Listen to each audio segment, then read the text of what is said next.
Asqat keladi, sumkalab keladi. Deb o'ylab yurishmaydi. Sizlar jana "Oo" deb atqanda gekirib yurasiz shunda deb.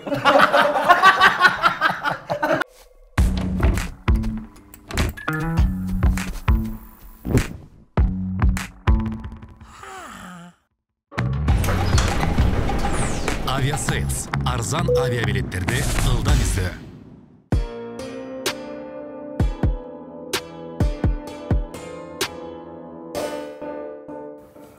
Sizde qanday o'qiyalar bor? O'zbek. Hech qo'yasiz. Mende o'qiyalar dele yo'q qanday. Men sırası shunday cho'ng'aygandim. Men tentak Taralganda shunday taraldim deydi. Ya men tentak emas bo'lchimda. Maktabda o'qiganda qanday bo'lmoqli? 5 ga o'quvchi. Savoqdan kechikchi emas. Baya aziz.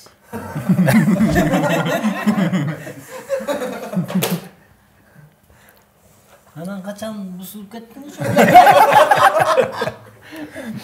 Qachon jamon bola bo'lib qolding? Moskva buzdi meni deb qo'ydi. Ana Moskva, mına Moskva debdi. Fransiyanın özünün sumka jo'g'otib tavib olganini aytib beraymi? 2012-yılı böyle Fransa'ya biz prezident olmuştu ikincisini tartışma parganda.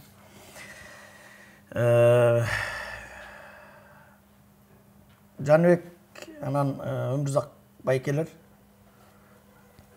bro prodüser, bro direktör kartini, men rejissör, iki aktör, bir reme, operatör. Ekincisini tartып Германияга, Францияга, Бельгияга барганбыз. Ошондо тартып биз жакшы жерлерин аяктан барып туруп биз эмени тартмакпыз. Байде жана бизнес кылып байып аткандарда элди Кыргызстанды көтөрүп аткандачы президенттикке аттанып ошо уже мына эми элдин үмүтү да. Ушундай президент элсе деген. Ошону сүйлөш биякта макул болуп барсак учуп аякта деген кино тартыш үчүн 750 миң евро ушундай төлөш керек экен. Уруксаат алыш керек экен. Ато көчөгө мондай штатив менен камера койгонго да болбойт экен. Тартсаң монтип камераны колуңа кармап алып тарт. Эмне тартып атасың өзүң бил. Но штативке койбош керек экен. Ушундай бир положениялар бар. Анан üşo анча акчаны каяктан беребиз? Өзүбүздүн бюджетибиз 70-80 болуп атса. Анан эптеп тартып кетелем ушунча келгенден кийин деп.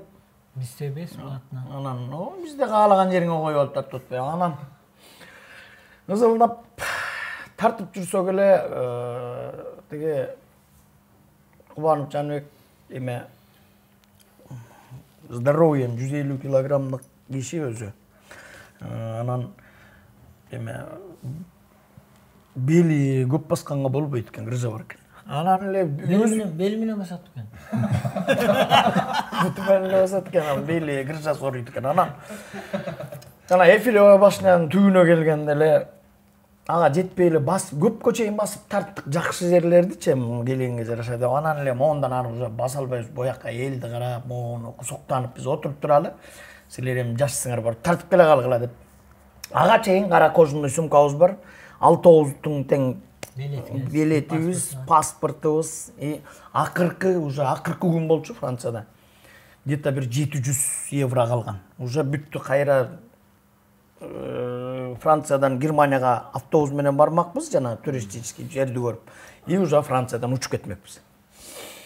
Акчабыз да аз калды уже. Günümüz de бүтүп баратат. Анан ага чейин могу акчаны жакшы карагыла деп эки аябай биз менен барган жаш балдарга могу жоголсо бүттү калдык ушул жакта деп аябай көтөрүп жүрчүбүз. Келе калтырдың тигин ал деп. Тамам сак болуп аябай. Анан экөө биякта барып отурасыңар деп экөөнү берип туруп биз кеттик, тарткан төртөөбүз жаштар. Тияқты тартып, алдын тартып, күн кирип кеткенче жетишип калалы деп чуркап тиягына кетебиз, ошонт бир маал уже күн киргенден кийин саат 7-ден кечикпей эле 7-де автобус жылып кетет деген. Биз бирок Францияга барып түшкөндө эле айткан, если кереги жок нерсе болсо автобуска чыштагыла, автобус бекилет, эки шофёр кайтарат автобусту. Короче, задний карман не ваш карман здесь деди да. Бияк Францияда аябай ууру көп деди. Келгендер 9 миллион киши бир күндө кирип чыгат экен ошо туристтерчи. Анан издебейт экен ууруну. Уже полициянын күчү жетпейт дейт анча кишини текшериш. Анан ошон үчүн өзүңөргө сак болгула деген ошол экен. Бир маалда кетип эле кайра күн кеч кирип калганда кел атсак эле боз эле чаң болуп Жаныбек байкем турат. Өмүрзак байкем жок. Кимдин колунда эле? Экөөнүн колунда да. Экөө калганда ушундай отурганда ортосуна коюп кеткен. Не болду десем, эчтеке, Өмүрзак байке гана десем, мумдай басып кетти деди. Айтпайт. Айтпайт. Чөттө кебетеңер не то дедим. Не бирдеме болду. Мен эми ойлогон жокмун сен урушуп кеттиби бирөө менен деп анан десем эле төртөөбүз келип улам эле сурай берсек, деле атасы өлсө деле угузат экен деди. Уже чыдабай кеттим деп. Сумканы урдатып ийдик деди. Эмне? Сумканы урдаттык. Документтер, билет бүт ичинде деди. Жакта жашайт турбайбызбы деп ийбейсиңби? Менин оюм президент бомушту тартканы келип, ал то бомуш болуп калып туруп жакта деген сөз. Анан тапмаксыңар. Жанагы биз Шылталар балабыз, болду, Нарбото деген балабыз кичине англисче дай хлеб, спасибо дегендерди билет экен. Англисче сен билет эмеспиң ооба. Мектеп программасынан багы билип калган экен да. Атайын деле окуп аптыр. Анан ооба деди. Бас деп эле полицейский отурат. Эфилевая башнянын жанында экөө машинанын эшиктерин ачып койду. Айым деп атып тиги түшүндүрдү бирдеме. Деселер бирдеме тогонмакан пукумай калаган деп бири-бири менен сүйлөшүп туруп эле бирдеме кол коюп туруп мондай ушундай эме берип койду. Визитка. Анан эле эмне десем, бул чотто мен жакшы түшүнгөн жокмун. Бул чотто карылар үйү деди, мен чотто түшүнгөнүмө жараша деди. Эми алдында толтура номер турат, ага чал эмне дейсиң? Биз чалганда да сөздү тилди билбесек ба, сиз тил кыска деген. Анан эле жиним келип турган бир орустар орусча сүйлөшүп келаттыр, аялдары менен, тоже туристтер экен. Здравствуйте, откуда вы? С России. Вот так мы сумку потеряли, деп айтып анан вот так нам сказали, что это. Алар билет экен уже көп барган. Булгарлар үйү дейт, 4 ай жатасыңар. Мамлекетиңерге чаласыңар дейт. 4 айдын ичинде документиңерди салып, акчаңарды, визаңарды даярдап алып чыгып кетсе кеттиңер, 4 айдан кийин уже бияктан да чыгарып салат силерди деди. Анан тегиндей жерде бир мондай бактын түбүндө бир итти кучактап сакал өскөн момуш жаткан. Тегин жанына барасыңар анан деди. Эне өлөт деген ушундай. Күчтүү мамлекеттер алып кетпейт, анан Кыргызстан бизди каяктан алып кетти. Не бардым дейт да. Зарыл ишиң болбосун. Неге барасыңар аякка деп коет. Уже өлдүк дедим, окуй деп. Ошентип эле анан чын ыйлагым келип, буягымда бир комок муунуп, аба жетпейт десең нервтенгенден. Кандай немелер эле? Каяктан урдаттыңар? Десем эле мына момундай жерде. Анан отургучтун жана отурган перилалардын ортосу ачык болот го. Көрсө экөө жалдырап кыргызча сүйлөшүп отурат да, анан алыстан келгенин билди да, экөө тең эме. Мындай башкача кийингени, башка жерден келгени көрүнүп турат. Анткени мындай эл аякта вообще мындай эме кийбейт экен. Жөнөкөй кийинчи. Жөнөкөй анан эме, жөнөкөйдөн дагы эменин норковый шапкаларды кийбеген экен. Тигил экөө тең норковый шапка кийип отурат. Бизде кымбат да.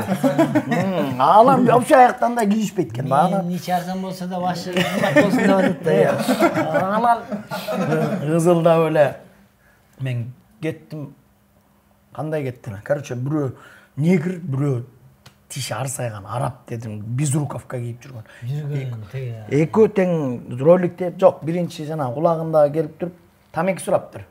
Аны түшүндүм дейт. No smoking дедим дейт. Алдына келди бирөө. Маңдайына көрсө бирөө артында экен. Анан атайын чүргөнүн деле көрдүм дейт эменичи, жана кулагындагы уккан эмесин. Жерге чүрөйүн. Наушнигин алдына чүрттүн, анан карап турат дейт монтип мени. Бирдеме деп англисче сүйлөгөн деле менен урушпай эле коеюнчу алып берип коеюн деп эңкейип туруп алып берген деле тиги кулагына тагып кетти. көрсөтүп еңкейгенде баягы жылганда сумканы алып кеткенин билинбейт да ортодон артынан суруп кетти. Анан ал кеткенде эле мынтсем эле сумкасы уже карап. Уже билген экен да булар. Эме ролик, экөө тең ролик тээп жүрөт. Мен костюмшум, галстук, пальто чоң жүрөм деле элге сыр билгизбей. Көрүп калган экен. Рабочий схема турбайбы? Анан эле ойлонуп атам. Аякта уру аябай көп экен анан. Булар спортивный кийип жүрсө, ролик чен жүрсө, биздики дипломат, представительский жанагы чоңдордун дипломатический эме дипломаттар эмелери сумкалар деп булар чыкканда баары сурайт эме. Бирок мындай ар бир басып эле текшерип турат эмечи. Кайдан келдиң, аяктан документтериңди сурап турат. Ошентип сурайт эле ал ушу болду болбоду ушулардын ичинде эле жүрөт болуш керек деп. Ойлодум. Ойлонуп эле Эфилова башына чоң экен эми аябай элечи. Мындай биз телевизордон көргөнү менен кичинекейлүү көрүнөт. Талпай аябай чоң экен анан. Бактарын ушунтип элдер эс алып отурушат. Тигилген чыта кой басып жүрөм. Менен басып келейин. 7ге чейин убакыт бар. 7де автобус кетет. Анан аларды көрсө деле качат. Анан бирөө турат. Карасам мындай француженка экөө өшүп отуруптур. Короче, жаш бала менен кыз. Ар жагын карасам эле баягы ак безрукавка кийип жүргөн бирөө негр, бирөө араб. Бутун карасам экөөнүкү тең ролик. Алыс жүрөсүң, Алыс эле бир топ где-то бир ортобуз бир 100 метрдей да. Улам мынтип көз салып коюп жүрөшөт алар. Жок, алар казып атыптыр эми, отуруп алып, перилада сумканы ачып атыптыр. Мынтип улам карап коюшу ачып атат. Менин оюмча мени деле алар биринчи караганда байкаган жок, алар Норка Тумак деле карап атты да. Сени көргөн жок да. Норка Тумак келбесе болду да. Анан мен бактардын ичине кирип, бактын арасын менен чуркап бардым да, прямо ошолордун жанына чыккан. Тигил экөө өшүп аткан эмелерден монтип карап калдым мен аркасынан өткөндөрчү бактын. Аны да байкап өтүп кеттиң. Ой. Анын ичиненчи монтип жүздү басып өтмөк менен. Бактын арасы да монтип баратам да монтип. Анан оягына келдим да жана негирди бастырдым кулакка. Басканда тиги мени караган сумканы ыргытты экөө тепке мойнон сумканы алып аркасына бир топ кубалап жетпей калдым кайра. Бүт уже мондай сумкаларын ачып салыптыр баарын. Мындайынан жыйнап эле келатсам тигилер мени жаман көрүп атат жана кыз менен бала. Мен каймагын эме деп мен тоноп алды. Меники бу. Кетип отур. Десем өкү мунтум. Мен жана бомж болуп калган, уже мен милициясы менен эле мушташканга даяр болчумун, ошону бербеш керек болчу. İçin birinci montup karasam elektronlu jana bilet bolot go çoğun barыбыздыкы. Ошону алып чыксам бар экен, андроид бүттү деп эле паспорттар турат да мындай. Акчасы. Урган жок акчасын дедим, баары атсам эле. Баары турган да калган. Тигилер мени Асхат келатат, сумканы алып келатат деп ыйлап үйүшпөдү. Алар уже бомждукка даяр болуп калган да, бүттү калдың. Эч бир тыйыныбыз жок, же документ жок. Деп ыйлаган жок, бирок ошол жактан моякта турушат да, уже көзү жашылдаган. Анан алып чыгып эле барып таштадым могун. Мен баратсам эле тарт деп атат тиги. Жаныбек байке тарт деп анан канат мени тартып атат. Албайчы жана оператор. Ал тартып атат, мен азака келип өп коеюнчу деп өпкөндө эмне кыласың, монун үчүн карачы, бар бекен бары.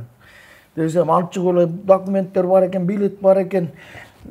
Акча да бар экен. Көрсө акчаны түбүндөгү эмеге салыптыр да.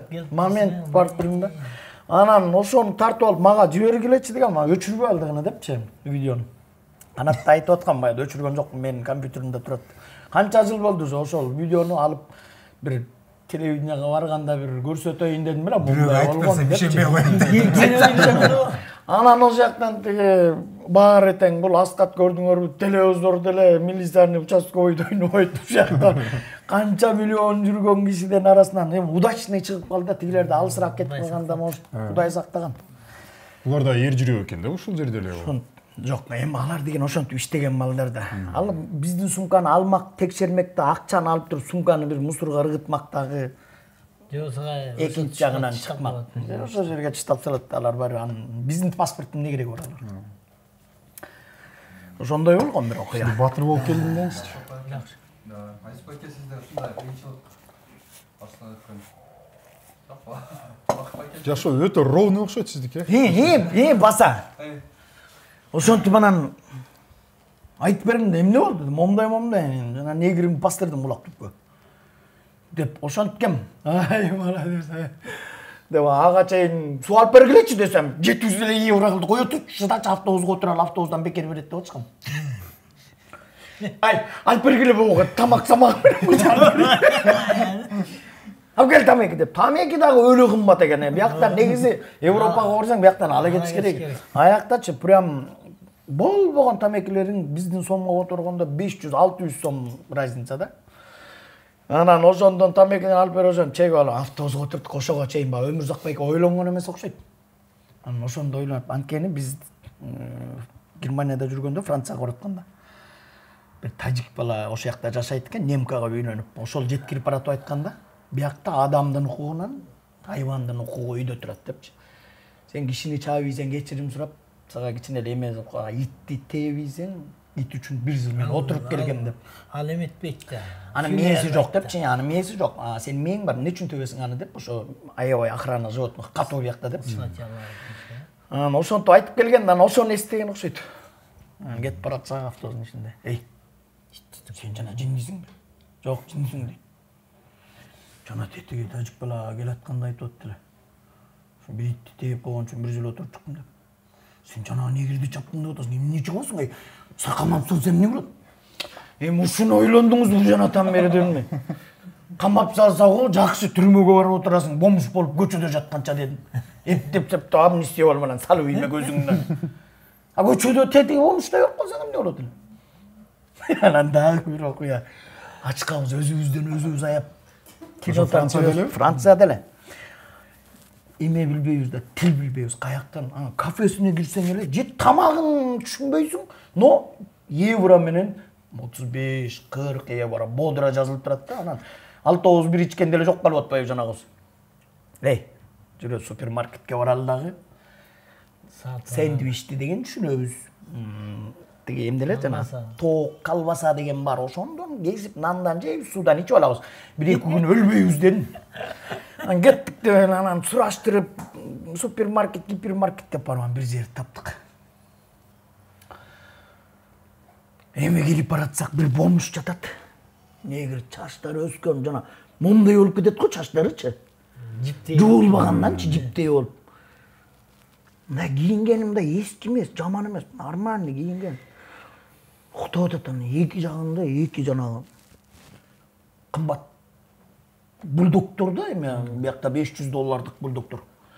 Ошол экөө семиз жана жүндөр жылтырайт, монтип уктап атат экөөчү. Маңдайында кийген докторский колбаса жатат, ошону жебей уктап атат деп. Биз ачка жүрөбүз, эртеден кечке, кезери уже саат кечки 5-4 болду. Алдыңбы? Жок. Анан мен мынтип атпайм. Ит жабалбай алып. Биякта ушу ит чаптар тетип жок турбайбы бизде деп. Айттым, азыр мен мияктан ким таанып атты эле дедим. Басып барамын да өтүп баратабыз, тетиги ойгонбойт деле дедим ошон үчүн. Алам да аррага алып барып жеймеске тамак алып беребиз. Десем жүрүп алып беребиз, жөнчөм болдучу. Ачык болдум дедим, эртеден бери басып жүрүп. Мынчалык кордукка чыдабайм. Анан супермаркетке кирип ошол жактан дагы жакшы чикен дегенди үйрөнүп калыптыр тиги бала, ошо чикен деп тоок нетин алып, ошондон кескилеп нандын ичине салып анан суудан ичип. Искусство үчүн эмне гана кылган эмес, ошентип жүрдүк да. Авиасейлс чекиткейчи сайтына кирип, ылайыктуу күндөрдү жана багытты тандап, өзүңө ыңгайлуу болгон билетти сатып ал. Авиасейлс арзан авиабилеттерди ылдам издөө.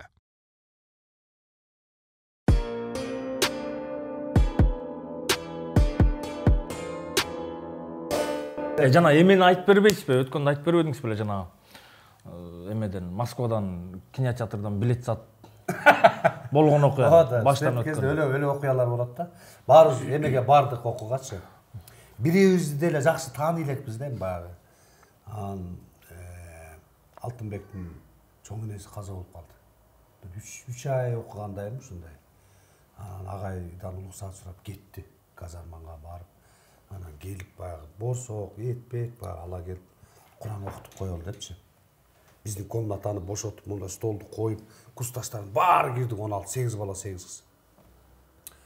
Ана Kur'an окумай эмен осты элди гана. Так, мен айттым, балдар ким Kur'an билет десем. Алмаз бар го, Калимбетов. Мен билем, мен окуйм деп. Давай Алмаз сен Kur'an окуп кой. Деп бир кезде Алмаз баштады. Аузу билlah. Баштаганда эле ушундай эме окчу эмес беле. Толик деген бир курсташыбыз бар. Дей баштады. Күлбөйлө. Алмаз окуп атат, монтор окуп атат, мадан чыгарып алган монтор. Монолог. Баарыбыз отурабыз даган деп анан окуп. Амин дегенден баары күлдү. Алмаз айтты. Эмне күлөсүңөр? Күлбөгүлө. Экинчи күлбөйлү дедик. Ошентип Алмаз андан окуду, андай талай күлменеси аз болуп ал барып келди, андай мен айттым. Алмаз сен окуба дедим. Ким билет да десем, рахматулла. Элдике мен билем, мен кел Рома сен оку. Мен жанына отуруп калыптырмын. Мажа студенткасы баарыбыз монда отурабыз да. Кадимки Рома экеби? Рома эле мо, рахмат. Рома. Абете белаги мен ошондой дей баштадым. Десем рахматулланын бир колу менин санымда, санымды оюп атат да Кур'ан окуп атат. Жөн эле саным түшүп калды, анан байкуш талай күл тиякта ыйлап отурат. Ошентип анан ал окуп бүткөндөн дагы күлдү да мен айттым, экинчи эч ким окубай эле койгула. Вообще жамандык болбосун деп. Ошондой жамандыгыбыз да болгон жок, баары жакшылык болду да. Анан студент кезде эми ал жерде баягы курсактын эле айласы да. Бир күнү эле Алтынбек айтат. Элер бир эме бар, иш бар. İştebeysin. Ne desin? Moskvada Россия кинотеатры бар го, Пушкинский площадьта. Москвага келген кинолор премьера. Ошол жерде бир жума болот, ошол жерде. Андайын анан башка кинотеатрларга Регион отурат да. Ошол жерге деген жума сайын жаңы премьера болуп турат. Анакка билет жок да. Эртең менен биз сабакка барат. 1 сом 50 тыйындан билет аласың. 1 сом 15 рубль табасың да, 10 билет аласың, 1 сом 50 тыйындан. Кешки 8-ге. 10 билет. 10 билет. Же 9-га ушу сеанска аласың да. Сабакка кетесиң. Сабактан кечинде келип 8-7:30да кинотеатрдын алдына келесиң, билет сатасың. Аякта орустар мындай да, кыздар девушкасын колтутуп алып кассага барат, кассада билет жок да. А билет нужно десем. А билет есть? Да. А сколько? 15 рублей. Есть, дайте 2. Акчаны санабайт. Элесте 1 сом 50 тыйындык билетти 15 сомго сатасың. 3 сомдук билетин кешин 30 сом болот да. Шагаласына сата бересиң. Ошентип бир күн саттык. Мен, Алай, Талип үшөөбүз. Алтынбек көрсө ал бизнести иштеп туруп анан ошол күнү Алтынбек эртеси Талайкан экөө кирмей экен киногочу. Силер сата бергиле деди. Эртеси дагы чыктык. Былчыйта билет алып алганбыз. Талип тиякта турат. Мен биякта, Алай биякта. Россия кинотеатрынын алды мындай го. Мындай эме. Анын астында машинелер өтөт. Мындай анан тепкич. Үчөөбүз жерде мен айттым, үчөөбүз үч жерге турат. Анан бир 15 чакты орус балдар жүргөн. 10 чакты да. Бирөө балдак таянып алып, калжакташып эле орус балдар. Биз курактуу да. Анан бир кезде эле мага келишти. Чё, билет продаешь? Да, десем. А почем билет? 15 рублей. Сколько? 15? Может, ты нам бесплатно дашь? Я баштады да. Бесплатно не дам. 15 рублей хотите, возьмите. Таң течип атпай башыма. Көрсө баягы балдагы булардын оружиясы экен да. Жөнүндө таянып жүрөт. Балдак менен соккон экен, балдагы чачырап кетти. Бир кезде мен да артка качтым. Карасам Алай менен Талип сызып келип стойкага туруп калды. Десе балдар, ой, ёлки, блин, каратисти да. Мен анан талпа согуштугун үчөөбүз. Мен ал жерде элеңдепсим. Мен эң жакшы прием качмай да. Талип, Алай, качтык. Качтык, качалы деп атам. Бир кезде эле таяк фу дейт таякчы. Мен анан момундай согушуп кеттим. Таш жок бекенби? Таш жок да. Таш болгондо силер утпаксыңар. Ооба да, таш биздин эле площадьта да. Таш болгондо Былчылдашып атабыз, мен качтык, Талип, берчи калай, улам бирөөнү согуп каласың, бирөөнү тээп каласың, бирөө сени басып кетет эне. Бир кезде астында момундай эме бар. Гүлдөр өсөт, эки чети мындай тротуар. Алай көз екі тракторға шығып алды. Сызып барды.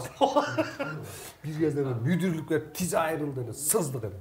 Кіріп тұрып метроға, емеге подземкаға кіріп кетті, Пушкинский метроға. Кіріп кетті, қана талип қана десе, талип жоқ. Ей, қана талип жоқ, басына қарайды. Деп сағал алай біліңіз, ей, сен бұл жерін қана отады деді. Көрсе баяғы соққанда жарылып тұрды, қан ағып отты болмайшы. Туй, дағы жақсы шапкен бар болсын. Туй, енеңін қарасам, қан не қалауыз, деп шапкен басып қойды мені, басылсын деп шыққан. Жүрек талипті қарайлы бол, ана неме қалауыз. Шықтық, ақыры шықсақ, талип та жоқ, оншақты орыс та жоқ, ешкім жоқ, тып-тын жүзді. Қайда кеттік, ақыры қарады, жоқ, ақыры бас болды, орысты, тып-тын жүзді. Той, енең, қайда кеттік, жүз апшы жағы бар. Тоқтат ойыншы дедім, уже қорқу баштадым мен, қан тоқтайды. Апшы бар, башты жуып, таңып алып, қайра келел дедім, балдар естіп алып. Бар өкөз шыққан асақ, талип келбеді бір кезде, башы жана соғышым алдында таң атқау. Талипбай келіп. Аппа бақайымды, арғаш жер қан енеңді мұлна. Емі ол десең, көрсе талипті контролерша кемпір, сынуақ суда биги деп тұрып. İçine girişip кетті орыстар сағып атқан. Талип көрсе жан емен үстінен бір орысты қарма алып, ұрғытам депті. Орыс мама деп отады, алдында машинелер өтіп отады дейді. Безде қорқып кеттім дейді, шығарайын деп. Артынан балдақ менен жаншып отады. Орысты шығарғанда тегі кемпір. Сынық суда биги деп ана кирişip кетті. Туалетіне бар, башы жүріп, тегі скорый шақырып, скорый келіп, таң оның скорый жеткіріп кетті. Үшеуіз отырауыз бастары таңылған деп қойып лесіз адоссақ Алтынбек мен Талайхан келтір. Кинодан шығып келтір. Кинодан шығып. Ей, мен сілерге ме алды сөң одақ?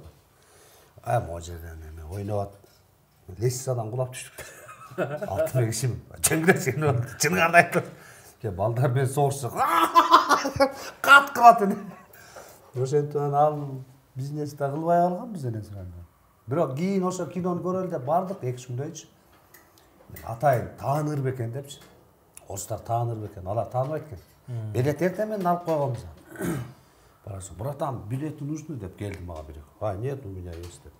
Танып айткен. Bir yeni oldu. Azaplar лицо деп. Алар дос биле өріспейді да бізді.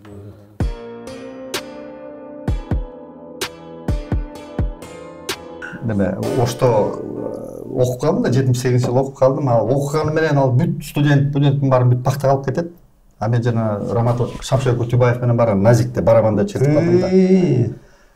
Анан талас соло гитарист байкуш былтыр өтүп кетти деп окуп калдым. Аябай экөөбүз сынак болчу дос. Анан Каныбек Курмантаев деген бас гитарада, соло гитарада, мен бударныйда. Репетиция кылганда талас айтат да Каныбек. Мына могул жерде кайрыгында сен баягы стандартный доону калып атасың бас гитарада. Сен ошол жерде фан алып койсоң, аябай сон чыгат деп көрсөтөт. Анан баягы макулдана репетицияда фаны кармайт, концертке чыкканда эле унутуп калып баягы доону басат. Анан бирин-бири карап коюп, анан эртеси кайра репетиция кылганда кайра айтат. Сен кече күнү доо алып койдуң, могул жерден фа алып койсоң, аябай сон чыгат деп. Все макул деп, кайра чыгат, кайра доону алат. Анан 3-4 жолу ошондой болду да. Анан 5-чи жолу концертке чыгып атабыз, ырдап атабыз. Анан баягы ошол ырга келгенде анан талас тигини карап турат да. Тигини турат, анан кайра доону алды да. Доону алып туруп анан ыр бүткөндөн кийин тиякта объявлять этип атат. Анан айтты да. Мен эшек деди да. Сен айтып атпаймынбы? Фан ал деп атпайбы? Сен өзүң эшексиң деди да. Экөө эки жагымда турат, мен барабанда отурам. Анан бирок сөгүшө кетти.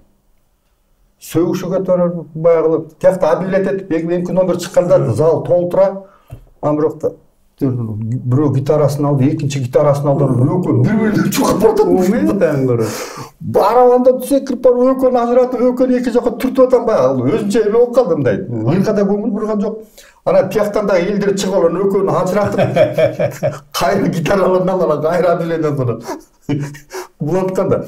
Анан экинчи тиги дагы айтпай калды, бу дагы ойнобой калды, ошончо. Багы фа өлдү. Фа өлдү, ошо. Үчөш ойнобой калды фаны. Первый жана Сараев деген айтып бересиз. Ya, ね Сараев деген айтып бересиз. Кой уят. サライフっていうのがやってる人は Кой уят. サライフっていうのがやってる人は Кой уят. Темирдин окуялары ал өзүнчө отургузуп алып бияка скрытый камерадан тартсаңар болот да. Укмуш нерселер. Менен баягы карган кеп бир чалдын колунда атам анан алар койдучу эмес такыр баягы мындай. Анан өткөндө бирөө эле айтып, ата энең кандай тарбиялады десе, ойлоп көрсөм мындай тарбиялап атам байкедечүм да. Тарбиясы жок деп урушчу да. Чыңгыл ойлоп көрсөм тарбиям жок экен да. Баягы атам менен апам отуруп алып тигин ушакташса кошо кирип кетем, алар менен отура берем. Кой дечүм. Тарбия деген ошо. Ошол экенди көрсөм мындай эркин такыр мындай Алар мындай адептүү сүйлөшөт. Алар улуу кичүүнү билип сүйлөшөт. Алар салтты туура сүйлөшөт, туура кылышат, тамакты туура ичишип, туура бата кылышып, туура кол жууп келишет, туура төргө бири-бирин узатышып отурушат. Ошонун өзү тарбия, мына, ошол тарбия. Менче ошол жазап, алар баягы ошолор жазаганды жазап, апам жазаганды, атам жазаганды жазап эле, мисалы ошол убакта атам акшын баягы мисалы окуган эмес жок болчу, сабаты жок болчу да. Анан жанагы Жодор Бесим Тейтбек, анан Керейхан Тыйбу деген эпосторду, манастардын баарын көтөрүп келип мага окутчу да, ошо кичине. Анан арасында тыйын салып коюп, мына жетсең, ушуга жетсең деп. Анан кийин биринчи класска барганда эсимде баягы эме менен латын тамгасы менен эмем атымды, фамилиямды жазам да. Анан мугалимдер таң калыпчу да. Каяктан үйрөндүң десе мен иликпестен дечүмүн да. Апам акш көрсө, апам айтат да, иликпестен деп, жабылса ликвидация без грамотности деп, апам ошол убакта жанагы латын тамгасында үйрөнгөн экен да. Анан апам мени баягы мектепке барат дегенде ошол латын тамгасын үйрөтүп, анан мен ошо эме латын тамгасы менен барып жазсам, баары таң калышты, мугалимдер кайдан үйрөндүң депчи. Уже бала кезде атаң атаң жерен бирдеме салып койсо, ошол калат экен. 91-жылы мен болбой театр иштеп атам, мен академ театрда. Актёрмун, видиш, актёрмун. Мына чакырат жана ким? Шаршембаев. Куудулар театрына директор болуп бар. Козурашевдин театры. Мен де барбайм дедим, барбайм десем болбой, анан ол приказ чыгарып барасам эчтекеси жок. Бир эле убазы бар экен.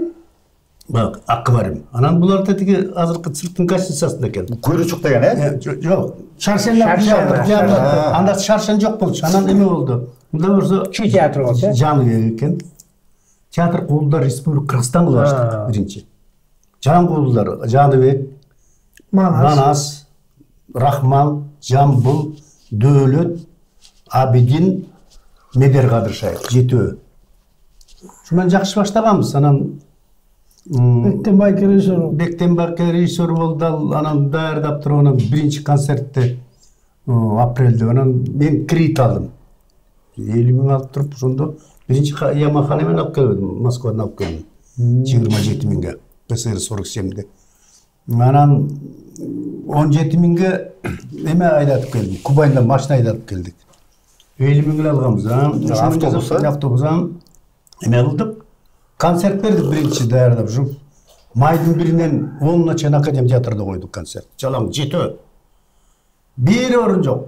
10 күн аншлап. 1 сомдон мен 1 сом элтени саттым.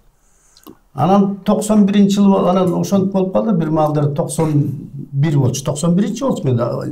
91-чи январдын 6-сында кеттим да. Анан күзүн теме барып калды. Анан Шермек айтып калды. Жаныбекти ал, Медерди ал, Абидинди ал, биз эмеге жана Манас немеси болуп атпады беле? Манас эмес, тетиги. Курман жараткан 175 жылды бошко кеттик. Анан бир маалда Шермек замминистр эле. Ай сал жана үчөөнү сал деген үчүн салып алып анан барсак тиги жанагы эмеде алайдын тоонун башында ошол жерге бир эмеде көрсө Акаевдер отуруптур. Ошол маалда эми булардан эң таланттуусу Жаныбек эле да. Интеллектуально, орусча таза сүйлөйт.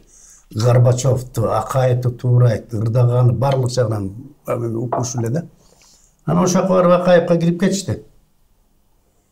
Биринчи Жаныбек менен Абидин кирди, Абидин чертип берет, анан баягы негизи айтып берет, кирип анан Горбачевду туураңыз деп тиги Акаев айтты. Горбачевду туурап берсин. Эмеси болуп калды дейт. Анан бирөө айтканда, эми анан Акаевди да туурайт деп жанында айтса керек, Феликс айтканбы? Десе, можно болобу дептир, аны Акаев өзүн туурап тур. Өзүн туураса боора түшүп калды дейт, анан колунун алтын саатын чечип, Жаныбекке тагыптыр. Тактан эл эле бакылда эле сүйүнүп келген, Медер кирип кетти, Медер баягы гитарасы менен Кадыршаев. Бир дапан ошондо жакшы иштеп атканбыз, анан эле күзүндө келсек эле ким чакырып калды, Апас Жумабулович. Анда эме болчу да жанагы. Чүй облусу жаңы ачылган. Облус совет председатель болчу. Марат, бизде Чүйдө театр эме жок. Шаршенаттын Кулдар театр жаза эле, кандай дейсиң? Мен айттым, Апас Жумабулович дедим. Бул балдар оштук балдар дедим. Булар макул болбойт. Булардын эмеси максаты бөлөк. Бүт эме тияктык балдар эле бар. Өнчө деп анан ошондон мен баны балдарга айттым. Рахман сразу чалкасына кетти. Жамбыл чалкасынан. Жок, биз Чүй театры болуп бизге кереги жок деп эле. Анан ошондон неме болуп ноябрдын 18-inde чакырып туруп колума приказды удостоверение берип салбады. На сдачу художественного Чуйской областной театр Кулдар эми Шаршена Марат Алышбаев деп турган. Анан келсем анан сразу Жамбыл кетти, Дөөлөт кетти, Рахман кетти. Анан 2-3 жыл ким жүрдү? Жаныбек 1-2 жыл жүрдү. 94-түн ал кетти. Ошол театр болгондо анан бул абдан талаптуу. Ошондон экинчи чети жана Бектенбайке спектакль коёюн десе режиссер менен иштешкен эмес да. Иштешкен эмес, Режиссер айткандай болбой эле, өзүнчө кетсе эле. Раматлык Жаныбекти эмеге чакырдым, такси телефонго чакырдым. Главный роль жана телефон менен чалып сүйлөшкөн.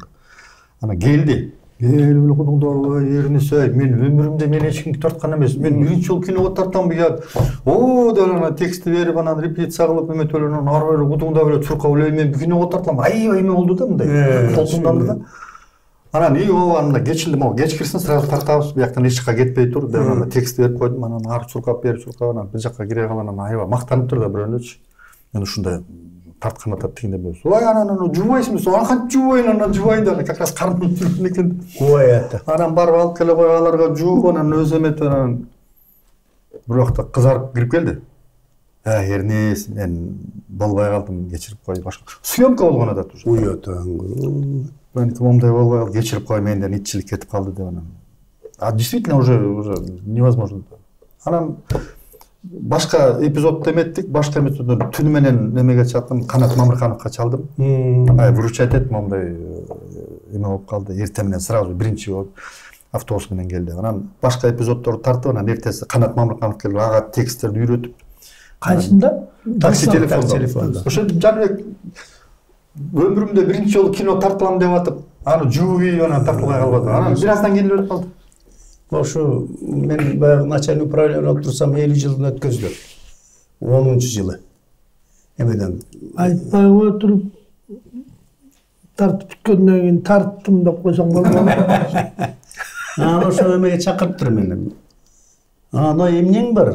Десем эчтекем жок. Анан министрге айтып, Раев эле ушу эме берели 10-чу жылы. Раев эмес, Ибрагим келип калган анда. Ибрагим кетип анан. Ана жанагы алып бердик, отличник культура. Ошо эчтеке албай кетти да. Ошо просто эмеси. Анан эме талкаланды, жанагы конкурска чыгып эме болбодубу? Акаевди туура бийип, супер кудулду күмөндөр алгандачы. Ошондо анан сразу чийиптир да. Сразу эле вообще немеден чийип салды да. Акаевди турсисен чыгып алган, боксер болгон Акаевди туура бийсе, Марат чийип салыптыр да вообще эле конкурстан. Мурунку күнү айткан. Жаңы номерларыңарды бергиле деди. Анан мен бир жаңы номерумду бердим. Шаарга келген неме жаңы болчу ошондо. Инженерди истегенди эмес, башка. Биз Оштон келдик атайын. гастролда жүргөндө директорубуз чакырып супер куудулга катышсын деп атат, сени Орластан давай гастролуңарды токтоткула дагы Бишкекке баргыла шактан. Анан биз учуп келдик үчөөбүз. Бир интермедиа. Кайсы жыл эле? 92-жыл. Мен болгом да спортта болмодум ооба. Анан келгенде анан Марбажиев председатель жюри болчу, Асанбек Иманбаев дегендер бар болчу. Дагы бир топ бар болчу, Хакеев болуш керек эле. Ким билет Хакеев? Аскар. Ошолор болуш керек эле. Жакында эле каза болду. Сайпүдөнүп деген бар эле, ошолор болчу. Ошолор айтты эме деп. Жаңы сатираңарды аткаргыла. Мурда аткарылбаган. Анан мына Ошту аткарып келген, бул жаңы ошо Ошту чыкты. Деп шаарга келип адашып калып, көрүнгөн иттер, көпкөнттерге таланып жүрөм деген немени аткарып чыктык. Жаныбек жанагысын аткарып чыктык, футбол деп топталып.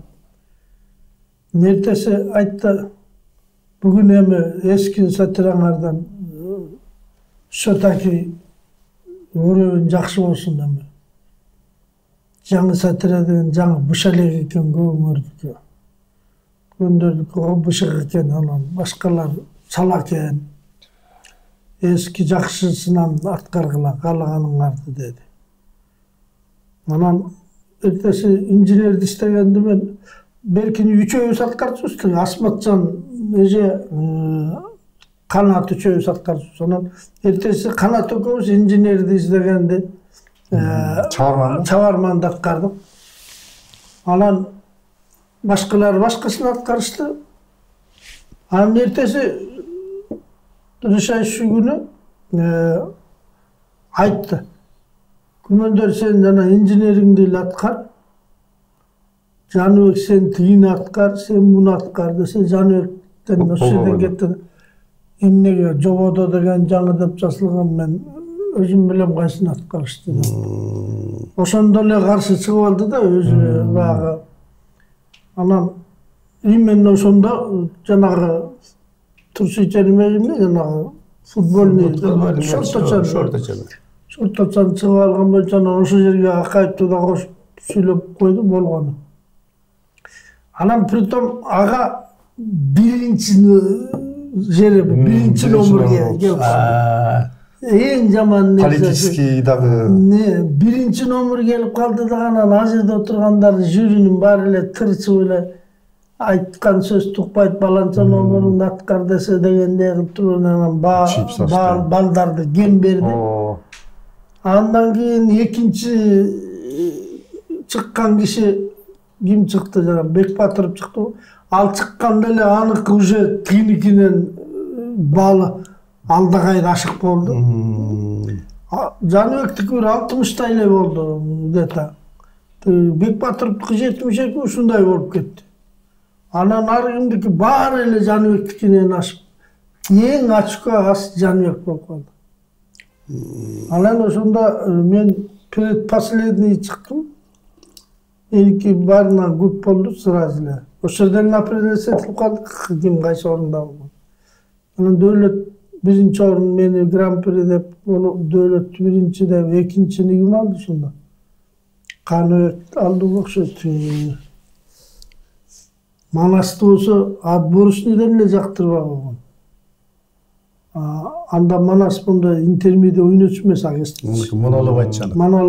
Монологубузга болгон Манасты Абдылдалар ошо биринчилемеде жарабай алган. Ошондон кийин неме болуп сынды да? Ошондо сына түштү.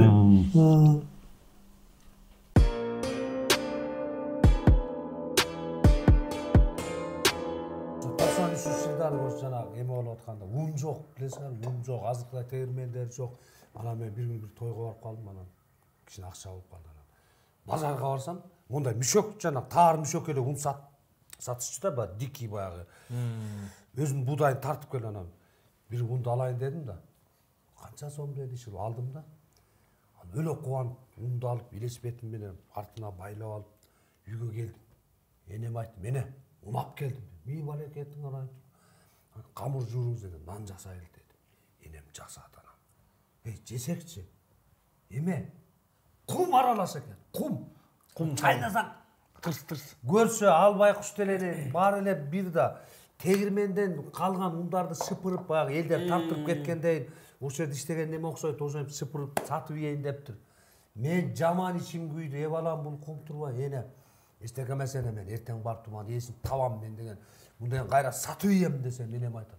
Кой балам, сатпа, анткен болбойт, мында бирөө жейт, сени да эме кылат, сага сөз тиет. Жок эне деп, жаман ичим күйдү эртеси деген. Калган унду алдым дагы. Көчөк un саткан жерге барып турдум. Эч ким албайт экен. Сатып ийейин деп атам, мазаныраак элечи. Эч ким албайт. Бир кезде бирөө келди. Un ооба, сары un болчу дедим. Ооба. Канча деди. Канча дедим. 10 сом беле, 15 сом беле. Ушундай эле сом жаңы чыкканда. Эме жок да. Ары өтүп деле карайт, бери өтөт. Бирдеме айта албай атат. Байке алсаңыз, айтыңыз канча калайын дедиңиз десем. Дос. Ошондо самопал арактарды жасашыбыз беле. 20 бөтөлкө арак бар, алмашпайсың. Деди да. Ойлондум мен, өтпөй калгандан көрө эле сон арак алмашып. Давай дедим мен. 20 бөтөлкө арак дене, санап туруп бердине. Баштыкка салып, Элесбек Нуриле монта койдум да. Унду сатып. Деп кеттиңиз. Ана мен жаман оюмда митип атам да, аракты айылга алып барам дагы. Арак сатып, акча кайра ордуна келип барат атам. Базардан алып чыгып барасам, Мураматтылык Алтынбекова шатыр. Давлетова экөө жолугуп калды. Салам, ой элдер кайдан биз? Ой, кайдан деп Давлетова. Ой, мун саткам. Ой, бул эме деп. Арак акчага албай бол, аракты. Я, арак, ой. Биз Алтынбек. Ой, бирдеме демейсиң деп. Бирок мындай эме го, кот комамдан. Бирдеме демейсиң. Бирдеме деш керек да. Ана мен дейин дедим. Жүзлем эмен артына эле деп бак. Камоктор бармы сиз? Неге бирдеме дебейт деп атасың? Неге ошо айтсаң? Мунум саткан турбайсың. Жүзле да Элесбек камоктун артына жетелеп кирип эле жөлөдүм да баштык чыгарып. Мен айттым, менин атыман деп. Үчөөбүз азыр. Билесиңерби, поголовный ичип калган эмелер болгон ошо. Азыр эле сүйлөшүп кеттик ошо жерде. Иче баштады. Алтынбекова кечке тос айтат. Давлетова кечке тос айтат. Элдияр, молодец, ушинтип окат кылыш керек. Жакшы, сен жаңы келдиң, чыгармачылык ийгилик деп. Өлө бирди жанчтык. Асканда сонун болуп калды. Бир кезде Алтынбекова деп калды. Элдияр, менин атыман бир дап чык. Мен зарплаттан берем. Макулат. Анышкене Давлетова, Элдияр, менин атыман зар. Ошентип атканыбыз менен калган эчтекесин. Нам жок, бирок элдердин баары мас. Эркин. Ачка. Элдер. Бирок мас. Бирок ошентип атканыбыз менен калган эчтекесин. Бирок мен ошол убактагычы азыр аялдарга өлө баа берем да. Ушунчалык аялдарчы мындай саткандачы кайра тылдан болот. Тылдан перекет эмеге болгон да. Фронтко чыгышканда. Биздин негизи соодагерлердин баары аялдар болуп кеткен да. Биздин ошол кездеги мисалы ошол папашаларды, ошол кездеги эркектерди алып чыгып кеткен аялдар болгон да. Ага чейинки заманда, мисалы ага чейинки ошо папашалардын тетиги, по-моему, бир 76-77 жылдары дейт да, папаша айтып берип атат да. Алып чыгып бирдеме саткан жаман уят болчу дейт. Ооба да. Эчтеке сатпайсың дейт. Анан бир күнү картошка сатыш керек болду дейт.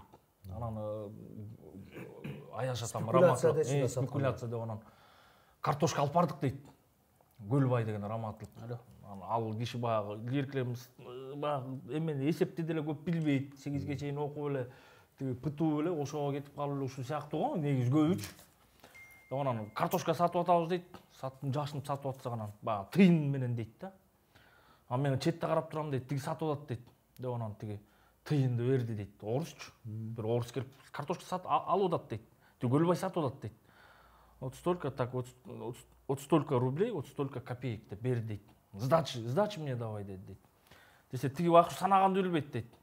Тиги орус бергенин акчасы, тыйыны бул колунда турат дейт. А тиги чакада тыйындар турат дейт. Сдача чака дейт. Муну өкөнү салбактап мен де берип коеюн дейт. Ал илгерки болчу, бирок азыр мен бирдеке айтсам ишенесиңер, ишенбейсиңер билбейм. Өткөндө эле саматтар бар го, көргөч, ошолор менен сөмкө кылып жүрөбүз. Анан кийин бир ак өргө жакта бир кичинекей неме бар экен, ушундай бир кафе сыяктуучу. Ичинде самсы, пирожки, кофелер сатат экен да. Кечинде ушундай караңгы. Бир мектепке, больницага баратканбыз сөмкө.